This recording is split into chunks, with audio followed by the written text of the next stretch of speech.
Bonjour, je sais. Est-ce que, Victor, tu peux venir nous prêter ta voix? Je ne l'avais pas prévenu, mais c'est...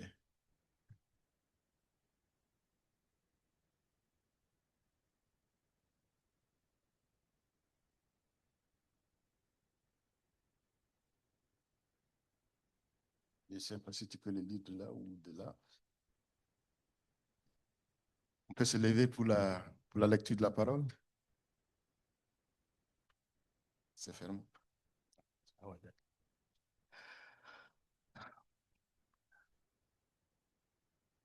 Quant à vous, vous étiez morts à cause de vos fautes et de vos péchés, que vous pratiquiez autrefois conformément à la façon de vivre de ce monde, conformément au prince de la puissance de l'air et de l'esprit qui est actuellement à l'œuvre parmi les hommes rebelles.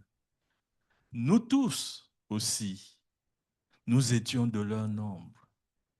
Notre conduite était dictée par les désirs de notre nature propre, puisque nous accomplissions les volontés de la nature humaine et de nos pensées. Et nous étions, par notre condition même, destinés à la colère, tout comme les autres. Mais Dieu est riche en compassion à cause du grand amour dont il nous a aimés. Nous qui étions morts en raison de nos fautes, il nous a rendus à la vie avec Christ. C'est par grâce que vous êtes sauvés. Il nous a ressuscités et fait asseoir avec lui dans les lieux célestes, en Jésus-Christ.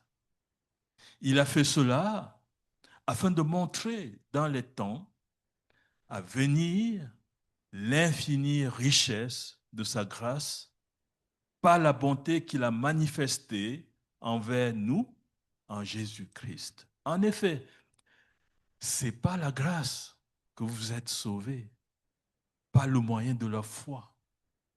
Et cela ne vient pas de vous, c'est le don de Dieu. Ce n'est pas par les œuvres, afin que personne ne puisse se vanter. En réalité, c'est lui qui nous a fait. Nous avons été créés en Jésus-Christ pour des œuvres bonnes que Dieu a préparées d'avance afin que nous les pratiquions. Amen. C'est pourquoi, souvenez-vous qu'autrefois, vous étiez identifiés comme non-juifs dans votre corps, appelés incirconcis par ceux qui se disent circoncis et qui le sont dans leur corps, pas la main de l'homme.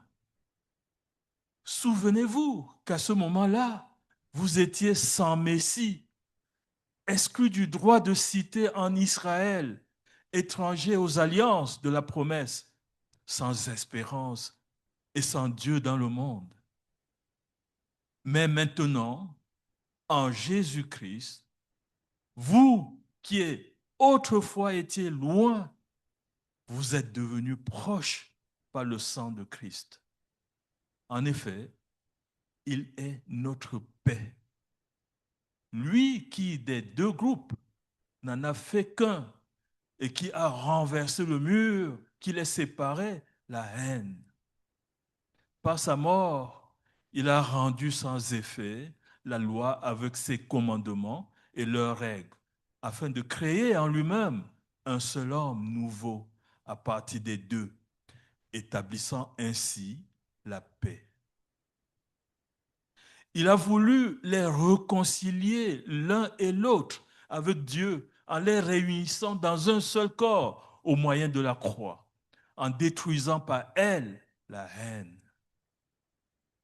Il est venu annoncer la paix à vous qui étiez loin, à ceux qui étaient près. À travers lui, en effet, nous avons les uns et les autres accès auprès du Père par le même esprit. Ainsi donc, vous n'êtes plus des étrangers ni des résidents temporaires. Vous êtes au contraire concitoyens des saints, membres de la famille de Dieu. Vous avez été édifiés sur le fondement des apôtres et prophètes, Jésus-Christ lui-même étant la pierre angulaire. C'est en lui que tout l'édifice bien coordonné s'élève pour être un temple saint dans le Seigneur. C'est en lui que vous aussi, vous êtes édifiés avec eux pour former une habitation de Dieu en esprit. Amen. Merci Victor. Vous pouvez vous asseoir.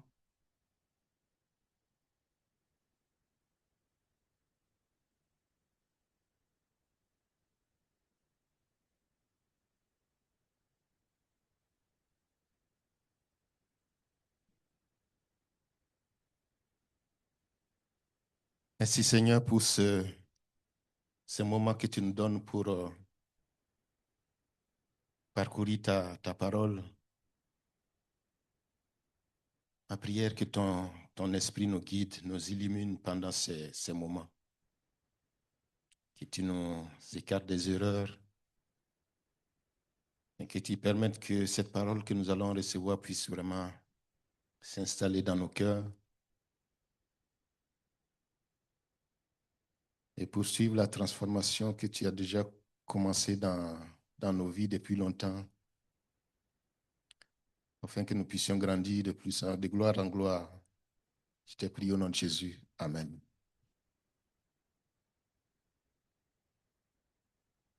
Aujourd'hui, je vais poursuivre encore avec mes réflexions ou enseignements sur les attributs de Dieu.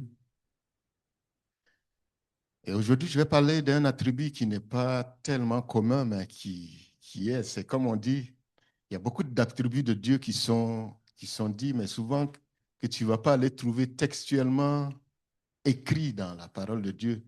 Mais c'est des déclarations qui permettent à ce qu'on dise que c'est tel que, par exemple, la Trinité. Tu vas lire ta Bible, tu ne vas pas les trouver entre-temps, c'est écrit Trinité, mais c'est la manifestation de Dieu en trois personnes. C'est ça qui va amener les gens à dire que c'est la Trinité. Aujourd'hui, je vais parler que Dieu est simple. La simplicité de Dieu. Quand je dis simple, ce n'est pas comme nous disons simple. Par exemple, on dit que tu es un simple homme ou bien je suis un simple citoyen, comparé par exemple à ceux qui dirigent. Ce n'est pas pour abaisser son niveau, non. Je vais essayer d'expliquer cela et ce qui m'importe beaucoup, c'est qu'est-ce que cela vient impliquer dans notre vie de tous les jours en tant que chrétien.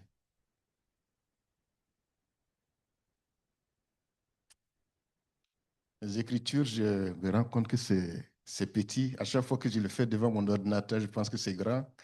Mais ne vous inquiétez pas, je vais passer à travers toutes les explications.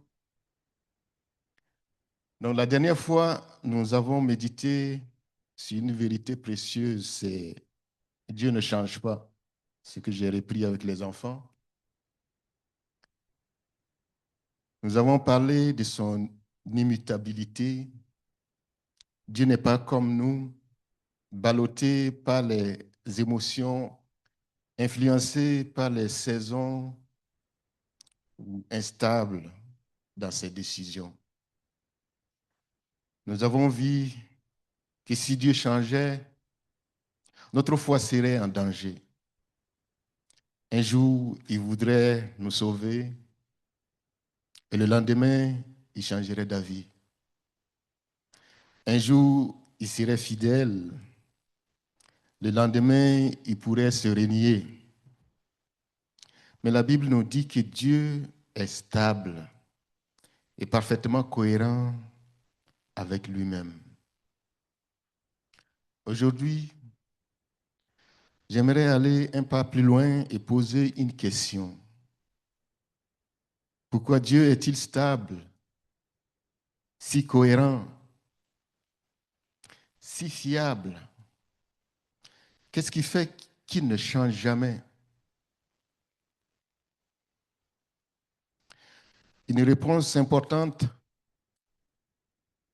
donnée par les théologiens chrétiens et reçue dans toutes les églises réformées chrétiennes, c'est ceci. Dieu est simple. Et nous allons, dans cette réflexion, aborder 3 points. Le premier point, ce serait Dieu est simple. Le deuxième point, Dieu est simple.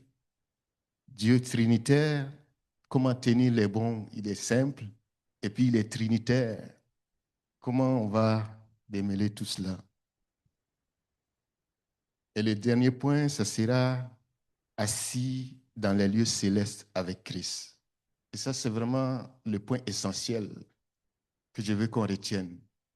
Si tout ce que je vais raconter n'est pas clair, je veux que chacun de nous, on ressorte avec cette conviction qu'en tant que chrétien, nous sommes déjà assis dans les lieux célestes avec Dieu, comme nous venons de lire dans Éphésiens 2.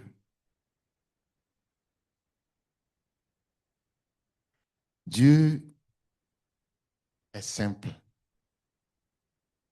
Quand on dit que Dieu est simple, on ne veut pas dire qu'il est facile à comprendre. Dieu est infini.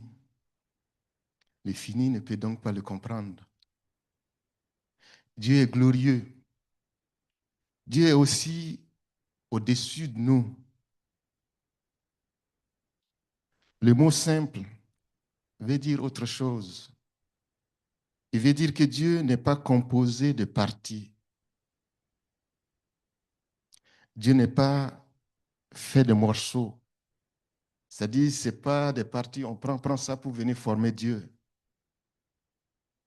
Il n'est pas une addition de qualité. Il n'est pas comme un puzzle qu'on assemble.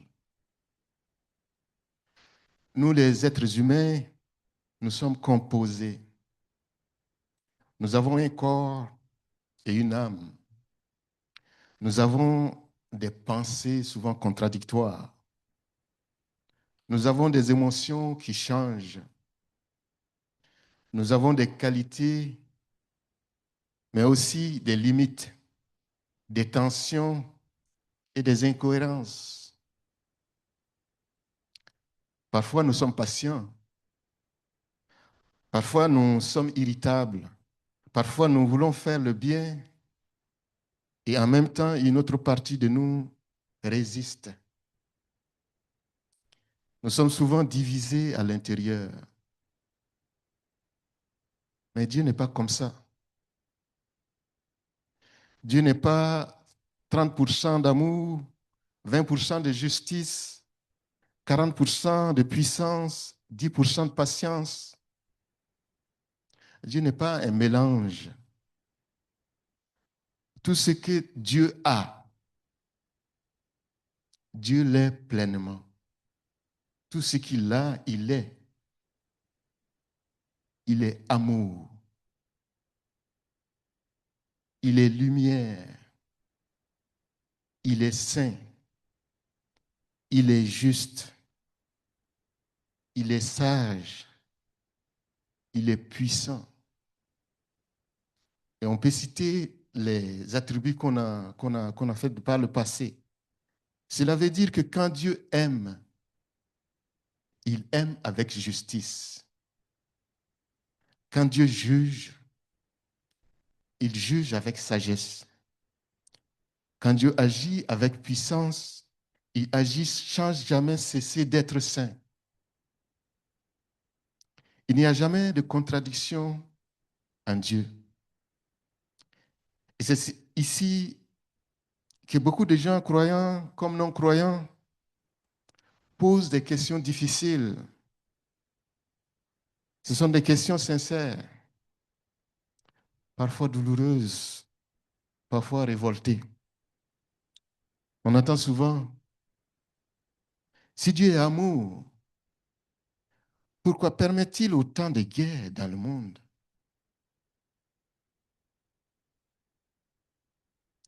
Ou si Dieu est tout-puissant, pourquoi ne stoppe-t-il pas les catastrophes, les maladies et la mort? S'il est tout-puissant, pourquoi?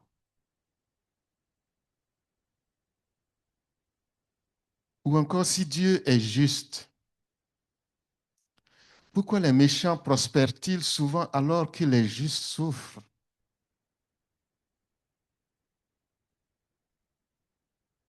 Ou encore, si Dieu est bon, pourquoi tant d'enfants grandissent-ils dans la misère, la violence, l'abandon? Pourquoi? Ou encore, si Dieu est saint, pourquoi semble-t-il parfois silencieux devant l'injustice, les abus et le mal? Pourquoi? Ou encore, si Dieu m'aime, pourquoi a-t-il permis ce deuil, cette trahison, cette souffrance dans ma vie? Ou encore, si Dieu est fidèle, pourquoi ai-je parfois l'impression qu'il ne répond pas à mes prières? C'est des questions qu'on se pose. Ces questions sont vraies et il y en a tant d'autres. Elles ne viennent pas seulement des livres, elles viennent des hôpitaux. Tu rencontres des gens qui sont à l'hôpital, qui se posent ces questions parce qu'on a fait un diagnostic qui ne s'attendait pas ou une situation difficile. Ces questions viennent pendant les funérailles. Ces questions viennent dans les familles brisées. Ces questions viennent des nuits où on prie ou des matins où on prie en pleurant. On pose des questions. C'est des questions qu'on pose souvent sérieusement à Dieu. Moi, y compris, je les pose souvent. Mais très souvent, derrière ces questions, il y a une idée fausse de Dieu. On imagine Dieu comme un être un peu divisé, un peu contradictoire, comme si parfois son amour prenait le dessus, puis parfois sa justice, puis parfois sa puissance semblait être absente. Comme si Dieu changeait de visage selon les circonstances. Mais la Bible nous présente un autre Dieu, un Dieu simple, un Dieu parfaitement un Dieu parfaitement cohérent avec lui-même. Cela ne veut pas dire que nous comprendrons toujours ses voies. Cela ne veut pas dire que la souffrance devient facile à expliquer. Mais cela veut dire une chose capitale. Dieu n'est jamais moins amour quand il permet les épreuves. Il n'est jamais moins juste quand il patiente encore avant le jugement. Il n'est jamais moins puissant quand il n'agit pas comme nous l'aurions voulu. Il n'est jamais moins saint quand il fait grâce. La simplicité de Dieu ne répond pas à toutes nos questions en une minute. Mais elle nous donne un point fixe. Dieu ne se contredit pas.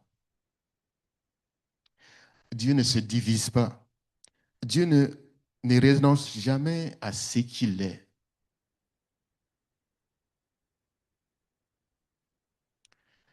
Et pour sentir cela, pensons à un récit biblique très saisissant. L'histoire de Uza. J'espère que vous vous rappelez. Dans 2 Samuel, le verset 6. L'âge de Dieu est transporté, les bœufs trébuchent. Uza tend la main pour retenir l'arche. À première vue, son geste semble raisonnable. Et je pense que chacun d'entre nous, à sa place, l'aurait certainement fait le même geste. Il voulait aider. Il avait une bonne intention. Et pourtant, Dieu le frappe. Et Uza meurt sur place. Pourquoi ce texte choque-t-il autant?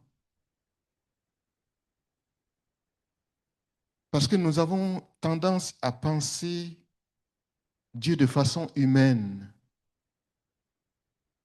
Nous nous disons, puisqu'il avait une bonne intention, Dieu devait fermer les yeux. Mais ce récit nous rappelle quelque chose de redoutable et de saint. Dieu n'est pas manipulable. La présence de Dieu n'est pas une chose ordinaire. La sainteté de Dieu n'est pas suspendue simplement parce qu'un homme pense bien faire. Le problème n'est pas que Dieu manque d'amour. Et en Dieu, son amour n'annule jamais sa sainteté.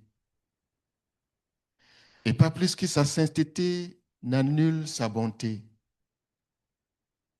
Donc, Uza nous heurte parce qu'il met en lumière notre propre confusion.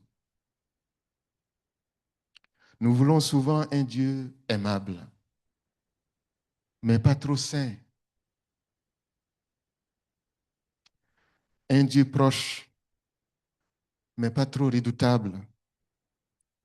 Un Dieu consolant, mais pas trop glorieux. Un Dieu qui bénit, mais qui ne dérange pas. Mais le vrai Dieu n'est pas une version adoucie de nos préférences. Il est simple, il est un, il est toujours pleinement lui-même. Et c'est pour cela, justement, qu'il est aussi immuable. C'est quelque chose, ça ne change pas, ça est là, ça ne bouge pas. S'il était composé de parties, il pourrait perdre quelque chose, gagner quelque chose ou évoluer, se modifier. Mais parce qu'il est simple, il est pleinement Dieu, sans variation, sans contradiction, sans changement intérieur. Frères et sœurs, cela doit nous conduire à deux choses. D'abord, l'humilité. Nous ne pouvons pas juger Dieu avec nos impressions du moment. Nous ne pouvons pas mesurer sa justice avec notre petite balance humaine. Nous devons nous souvenir qu'il est Dieu et que nous ne le sommes pas. Ensuite, à la confiance. Parce que si Dieu est simple, alors toute sa personne est engagée dans chacune de ses paroles. Quand Dieu promet, ce n'est pas une promesse faible. Ce n'est pas un simple élan d'émotion. C'est le Dieu tout entier qui parle. Son amour, sa fidélité, sa puissance, sa vérité, sa justice agissent ensemble. Et cela nous prépare déjà à regarder à la croix, car c'est à la croix que nous voyons de la manière la plus claire que Dieu n'est pas divisé. À la croix, l'amour de Dieu n'écrase pas sa justice. Et sa justice n'éteint pas son amour. À la croix, sa sainteté, sa justice, sa miséricorde et sa grâce brillent ensemble en Jésus-Christ.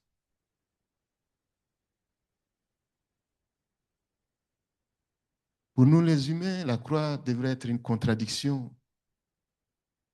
Un Dieu qui aime son enfant.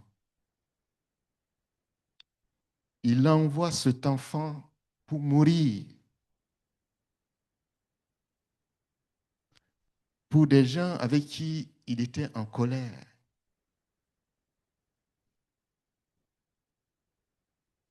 Vous vous rappelez de la prière de Jésus à Gethsémani. Vous imaginez Jésus voir toute la douleur, tout ce qu'il va souffrir, l'humiliation, le fait qu'on va le fouetter, le fait qu'on va le clouer. Que Jésus voit ça et il vient devant Dieu et dit, si c'était vraiment possible, est-ce que tu peux m'épargner tout cela? Est-ce que tu peux m'épargner? Mais il continue, pas ma volonté, mais ta volonté. Il est amour, il est juste, il veut que le péché des humains soit payé et ça doit être payé. Et c'est de cette façon-là que ça doit être payé. Bien vrai qu'il aime son fils, il n'annule pas sa justice et il laisse aller jusqu'à la croix. Voilà pourquoi la simplicité de Dieu n'est pas une doctrine froide. C'est une vérité glorieuse. Elle nous dit que Dieu qui nous a sauvés, qui nous sauve, n'est jamais en contradiction avec lui-même. Et cela nous conduit naturellement à la question suivante. Comment ce Dieu simple peut-il être aussi Père, le Fils et le Saint-Esprit?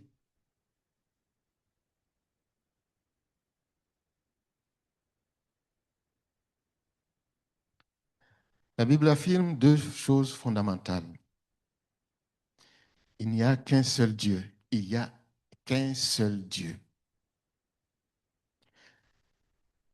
Le Père est Dieu, le Fils est Dieu, le Saint-Esprit est Dieu.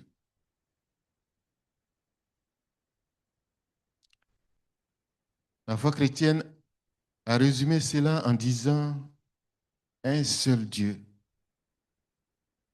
une seule essence divine, simple, existant éternellement en trois personnes distinctes, le Père, le Fils, le Saint-Esprit.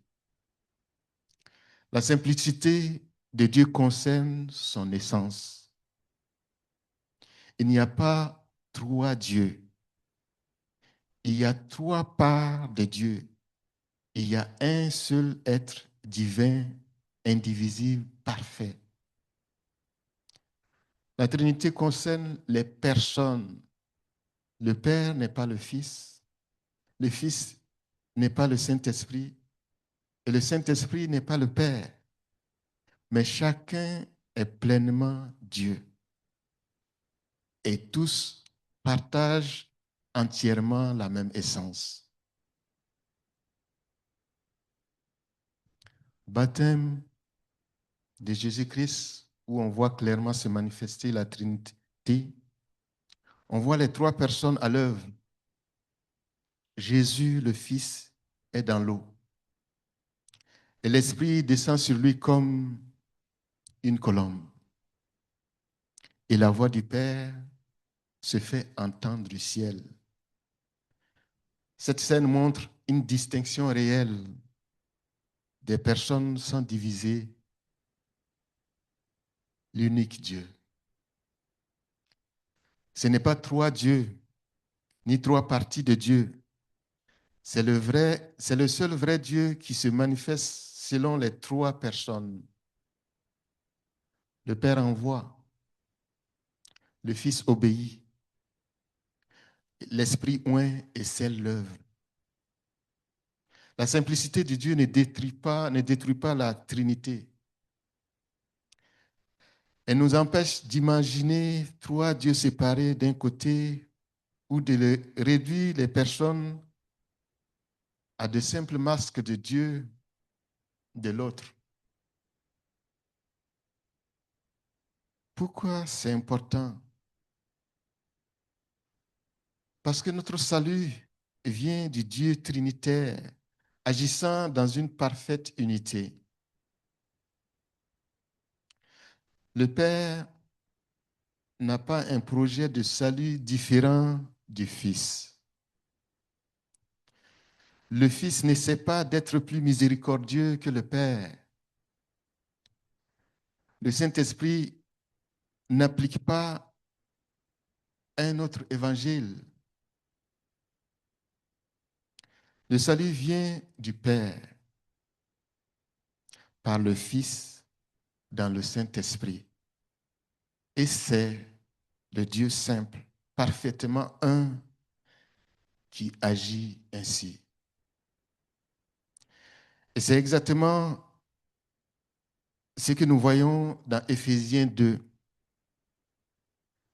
Comment ce Dieu simple trinitaire nous a ressuscités et fait asseoir avec Christ.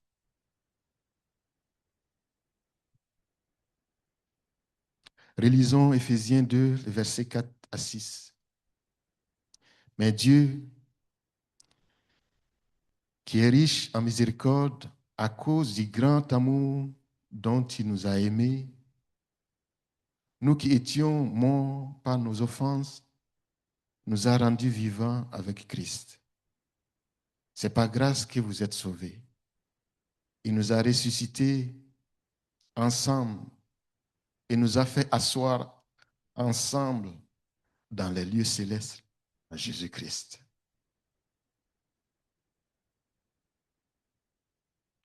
Avant Christ, nous étions morts, esclaves du péché, sous la colère de Dieu.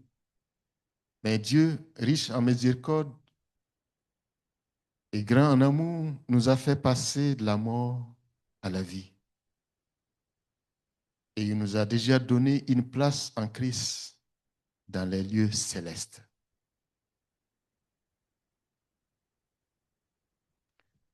Voici la Trinité en œuvre dans l'unité.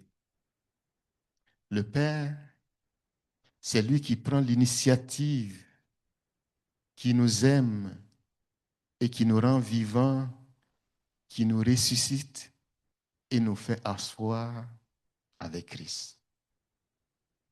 Le Fils, c'est en lui que tout se passe. Il a porté notre mort. Il a porté le châtiment de nos péchés. Il est ressuscité. Il est assis à la droite de Dieu. Nous sommes avec lui et en lui. Le Saint-Esprit, c'est lui qui nous unit à Christ, qui nous régénère, qui nous transforme pour que nous puissions ressembler à Christ. Il fait habiter Christ en nous, qui nous fait participer à la vie et la position en Jésus-Christ. Le Dieu simple agit donc par les trois personnes, mais ce n'est pas une seule œuvre, un seul salut, une seule grâce. Tout ça, ça se fait à travers le Dieu simple, unique. Je vais prendre une illustration. La Bible parle souvent de l'Église comme le corps de Christ et de Christ comme la tête du corps. Imaginez ton propre corps. Si ta tête est dans un endroit, on dira que ton corps est ailleurs. Est-ce qu'on peut dire que ton corps est ailleurs? Là où est ta tête, on considère que la personne entière est présente.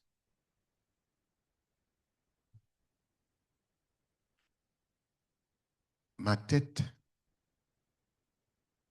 ne peut pas se déplacer seule sans mon corps. Si ça se fait, ça veut dire à quelque part que je suis mort là. Donc c'est ça. Christ est, Christ est la tête de l'Église.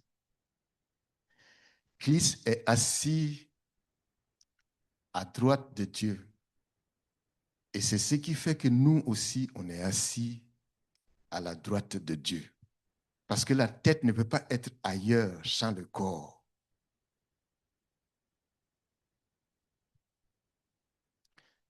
Si la tête est assise dans les lieux célestes, alors d'une certaine manière, de façon très claire, le corps aussi est déjà là aussi. Nous sommes encore sur la terre, c'est vrai. Mais notre vie est cachée avec Jésus-Christ. Et nous sommes assis avec lui dans les lieux célestes. Ce que je veux qu'on retienne avant de conclure, c'est que ta position actuelle ne dépend pas de tes émotions. Nos émotions, ça varie d'un jour à l'autre, d'une circonstance à une autre. Mais notre position assise dans le ciel, ça ne dépend pas de ça. Ce n'est pas parce que je suis triste que je ne suis plus assis là-bas. Ce n'est pas seulement quand je suis joyeux que je me sens assis là-bas. Ça ne dépend pas des circonstances, ça ne dépend pas de nos émotions.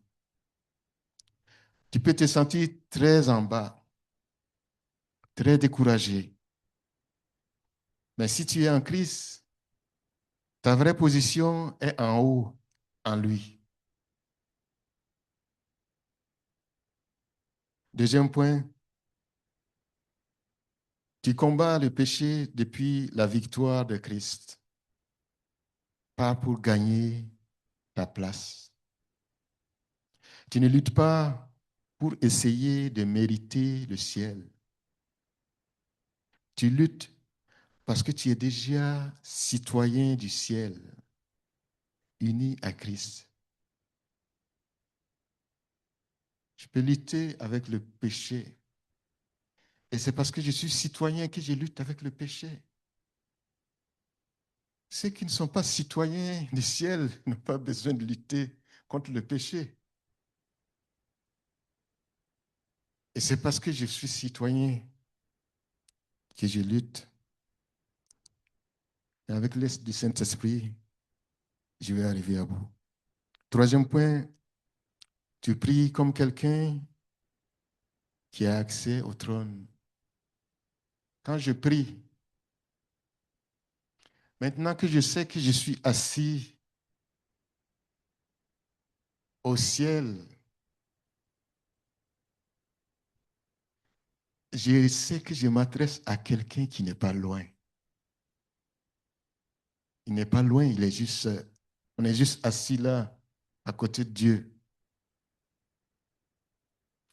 Et tu as accès, j'ai accès à Dieu parce que je suis assis avec lui. On a tous accès à lui dans les lieux célestes par la grâce.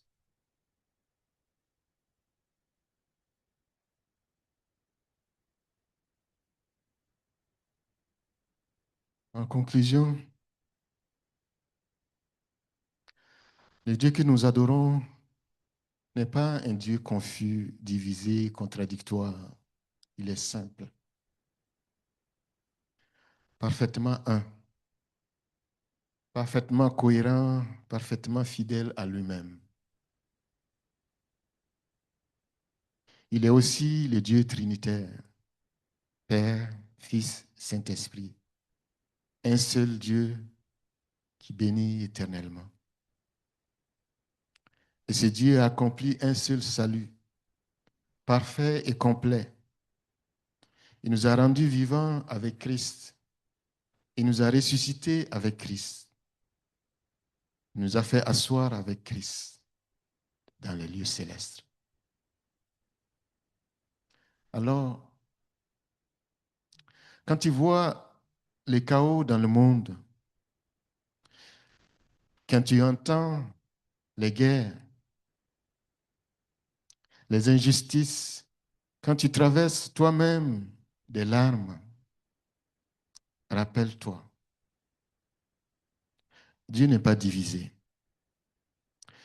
Dieu ne change pas. Dieu ne se contredit pas. Et si tu es en Christ, même avec tes combats, même avec tes faiblesses, tu es déjà spirituellement assis dans les lieux célestes avec Dieu.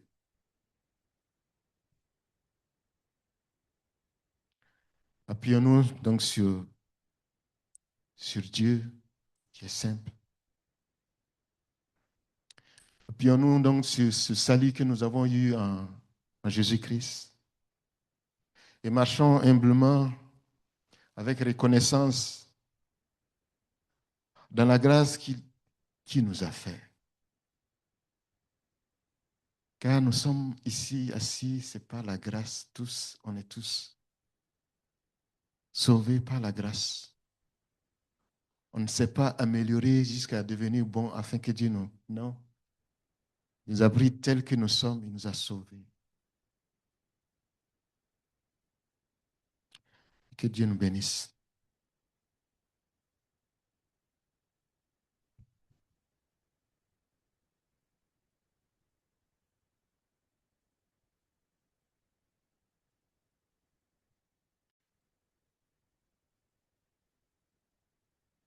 Nous allons passer la table du Seigneur.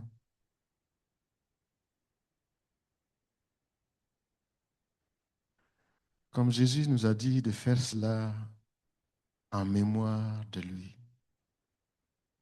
Dans ces moments, je veux vraiment que ce soit effectivement en mémoire de lui que nous le faisions. Quand nous repensons à la scène qui s'est passée à Gethsémani, où Jésus projette, il voit comment il va souffrir, il voit que c'est une souffrance difficile. Il demande à son Père, est-ce que c'est possible que je ne puisse pas passer par là? Mais il a accepté pour que la justice du Père soit rendue, pour que nous fassions partie de cette famille. C'est pour cela qu'il disait à ses disciples, s'ils prenaient lors de la scène, de le faire en mémoire de lui, pour ça, en mémoire de sa mort et de sa résurrection. Avant, je ne vais pas dire grand-chose.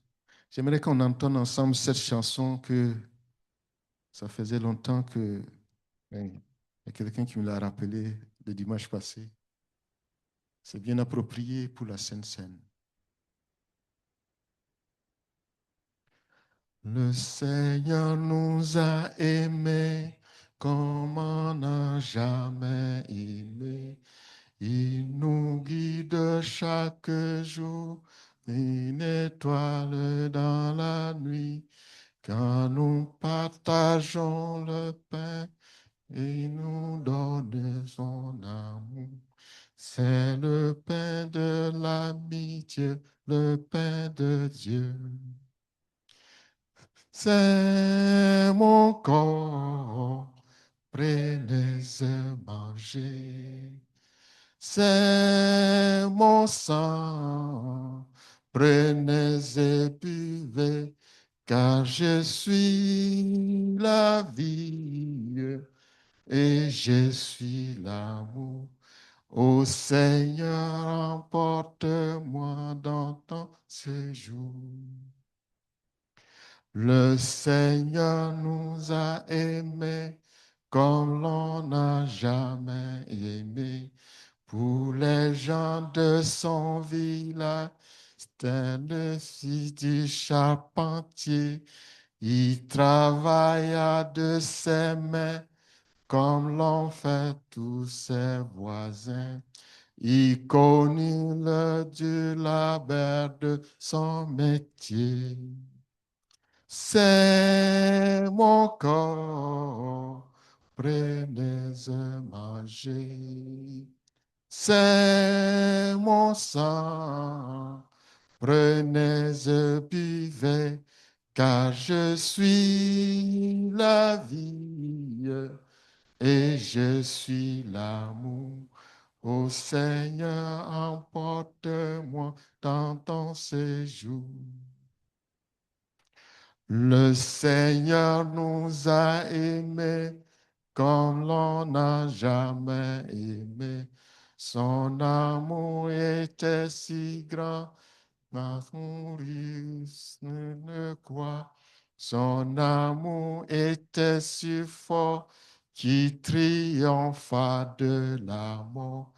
Il sortit de son tombeau libre vainqueur.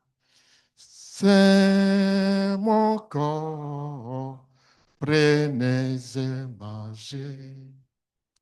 C'est mon sang, prenez et buvez, car je suis la vie et je suis l'amour.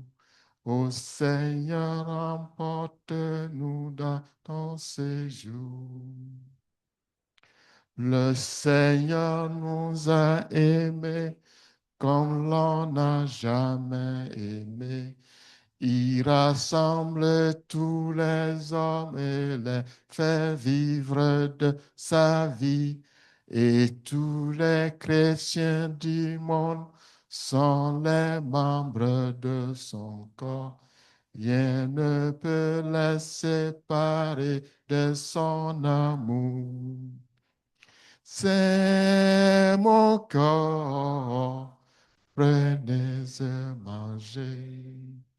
C'est mon sang, prenez et buvez, car je suis la vie et je suis l'amour. Ô Seigneur, emporte-moi dans ton séjour. Je vais donc vous inviter à venir chercher les éléments et nous allons continuer à chanter le refrain. C'est mon corps, prenez et mangez.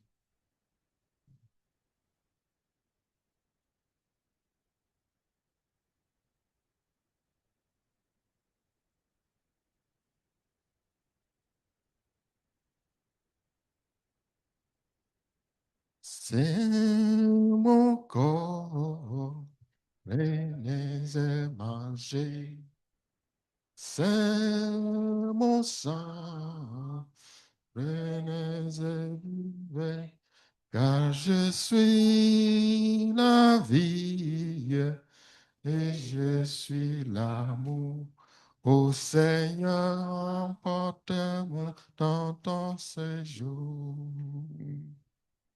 C'est mon corps, prenez et mangez. C'est mon sang, prenez et buvez, car je suis la vie et je suis l'amour. Ô Seigneur, emporte-nous dans ton séjour. C'est mon corps, prenez et mangez. C'est mon sang, Prenez et buvez, car je suis la vie et je suis l'amour. Ô Seigneur, emportez-nous dans ton séjour. C'est mon corps, prenez et mangez. C'est mon sang, prenez et buvez, car je suis la vie et je suis l'amour. Ô Seigneur, emporte-nous dans ton séjour. Nous allons donc prendre le pain, nous allons manger ensemble.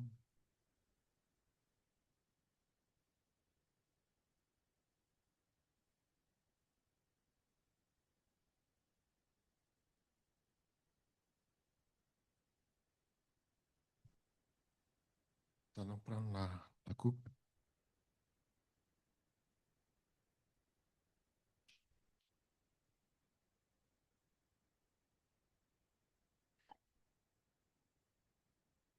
Seigneur, nous te remercions pour ces moments que tu nous accordes. Te remercions pour ton amour infini à notre égard. Que tu aies accepté de quitter ton trône, descendre en bas pour subir la colère de ton Père à notre place, afin que nous puissions nous asseoir ensemble avec toi à côté de ton Père. Nous sommes infiniment reconnaissants, Seigneur, pour cette grâce, cette miséricorde. Éternel, nous venons devant toi. Tu connais notre assemblée. Tu connais les membres de notre assemblée. Tu es omniscient. Nos supplications cet après-midi, Seigneur, est que dans ta miséricorde, dans ton grand amour, Seigneur, tu sais les attentes des cœurs de tout un chacun de nous. Je veux juste te supplier, Seigneur, d'intervenir, Seigneur, pour répondre aux besoins les plus profonds de toute personne dans cette assemblée. Éternel, tu sais ce qu'on nous a exposé, mais tu sais ce qui n'a pas été exposé. Mais Seigneur, nous te supplions cet après-midi que tu exauces ces prières. Que ce soit lointaine, Seigneur, que ça fait longtemps que l'on prie, Seigneur, te demandons d'intervenir. Nous prions pour notre assemblée. Merci de nous maintenir. Maintenir et merci encore de nous faire croître spirituellement. Nous prions que tu continues de nous enseigner pour la seule gloire de ton nom. Nous prions, Seigneur, pour les frères et sœurs qui sont dans notre assemblée, mais leur pays traverse des moments très, très difficiles. Éternel, nous ne comprenons pas pourquoi ça arrive. Mais nous abandonnons tout entre tes mains, Seigneur, que dans ta sagesse, Seigneur, ce dont nous avons réellement besoin, que tu nous accordes, afin que ces crises, qu'elles se prolongent ou qu'elles finissent, Seigneur, nous puissions toujours avoir les yeux tournés vers toi avec beaucoup de compréhension, avec beaucoup de paix de cœur. Éternel, merci encore pour cette journée. Je te prie au nom de Jésus. Amen.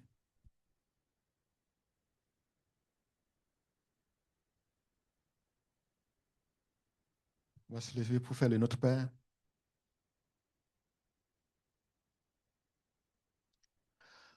Notre Père céleste, que la sainteté de ton nom soit respectée, que ton règne vienne, que ta volonté soit faite sur la terre comme au ciel.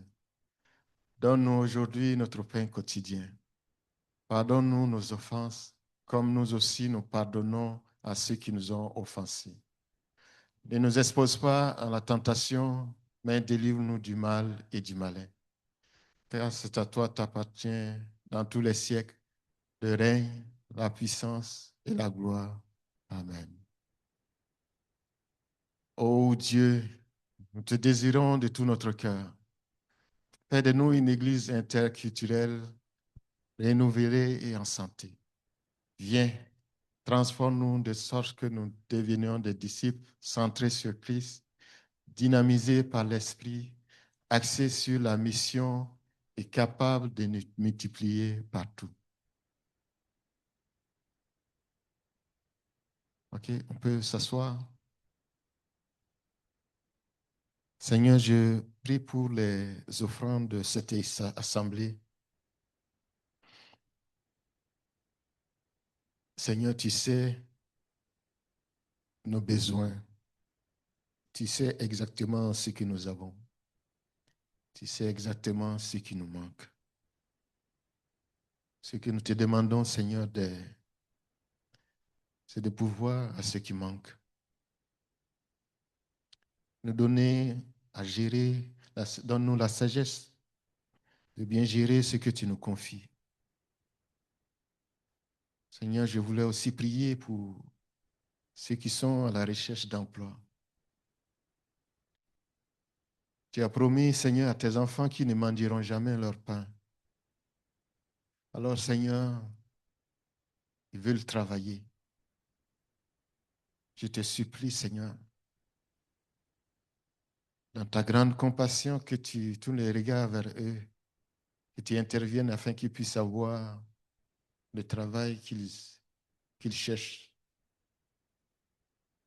Pour ceux qui travaillent, Seigneur, je demande à ce que tu les établisses bien dans les endroits qu'ils travaillent. Ils ont besoin de promotion, Seigneur, que tu interviennes. Et tout cela, Seigneur, pour contribuer vraiment pour la gloire de ton nom au milieu de nous ici, Seigneur. Alors, glorifie ton nom au milieu de tes enfants. Je te prie au nom de Jésus. Amen. Les annonces. Donc, la maison de prière, lundi midi, mardi midi, mercredi soir à 19h. Toutes les rencontres ont lieu sur Zoom. L'étude biblique, c'est Éphésiens, le chapitre 5, c'est jeudi à 19h. Donc, prenez note. Dans le cadre de l'Assemblée générale de l'Alliance Canada à Calgary, 9 au 12, le pasteur Claude représente notre Assemblée. Lui et son épouse prendront des vacances par la suite et c'est jusqu'au 22 juin. Toutes les activités usuelles de l'Église ont lieu. Moi-même apporterai la prédication dimanche prochain. Oui, ça c'est vrai encore.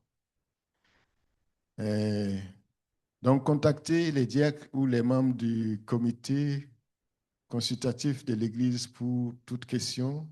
Merci de votre soutien et pour vos prières. Avant de passer la bénédiction, il y a deux informations que je voulais passer. Je ne sais pas si vous avez reçu le dernier message de Claude. Vous avez la possibilité de suivre certaines rencontres en direct sur Zoom. Il a envoyé les liens. Donc, ça, c'est-à-dire vous pouvez suivre en direct les rencontres de la conférence à Calgary. Donc, une autre information, en rentrant, vous avez dû voir beaucoup de choses à l'entrée. C'est les gens de Québec Baptist Church qui avaient participé au ces marché Opus. Donc, ils disent que si vous voyez quelque chose que vous voulez prendre, il faut le prendre, il n'y a pas de problème, parce qu'ils vont s'en débarrasser après. Donc, tout ce qui est dedans, s'il y a quelque chose que vous voulez prendre, Vous pouvez le prendre. Est-ce que j'ai oublié quelque chose? Non. OK. Les anniversaires, il n'y avait pas. Ah, je ne sais pas qui l'a effacé. Ce pas moi. Ah, qui a son anniversaire aujourd'hui? Ah, OK, il n'y en a pas. Pas cette semaine. Donc, il n'y en a pas. J'assume qu'il n'y en a pas. Donc, on va se lever pour la bénédiction finale.